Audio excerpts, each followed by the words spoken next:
ไปว่าเฮ็ดนี่ ไวว่าหมู่เฮาเฮ็ดก็คนละ18,000ประมาณ 4-5 เดือน โอ้18,000 4-5 เดือน แม่น อันนี้ 11,500 เนาะ แม่นนี่ถูกกว่า ผู้ใดเลือกบริษัท PV ให้ ก็เห็นไลฟ์สดใน TikTok เลย ก็คือเห็นอยู่ในรีวิว แม่นว่าเฮาเป็นบ้านเดียวกันนี่ก็ผม โดยแล้วตัดสินใจโดนบ่ในการที่จะเฮ็ดบริษัท PV เขาได้คิดว่าเฮ็ดบริษัทนี้มันถูกกว่า 11,500 11,500บ่ แม่น จ่ายจังหวัด ทำหมด จะซ้ำงวด ได้กลับ แม่น ไปยามพ่อยามแม่อยู่บัดนี้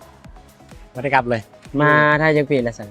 วัน12 ปี 12 ปี โอ้โหผู้ใดมาอยู่ไทยได้โดนซ้ำเราเลยเนาะ เอาไปก่อนเพิ่นอีกไปตั้งแต่เพิ่นอย่างน้อยอยู่ โอเค อันนี้เลือกราคาไปกลับเนาะ แม่น เอาเป็นหยังคือบ่เอาราคาไปนอนเวียงจันทน์ครับ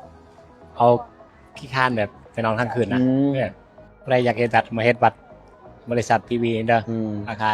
11,500 บาท ประมาณ เขาก็แนะนำหมู่เฮาอยู่ แต่หมู่เฮาว่า โอเค มันเลือกว่าทันเด้เพราะว่าเขาเดินเรื่องให้ทั้งคนแล้ว ประมาณนั้น แม่น จ่าย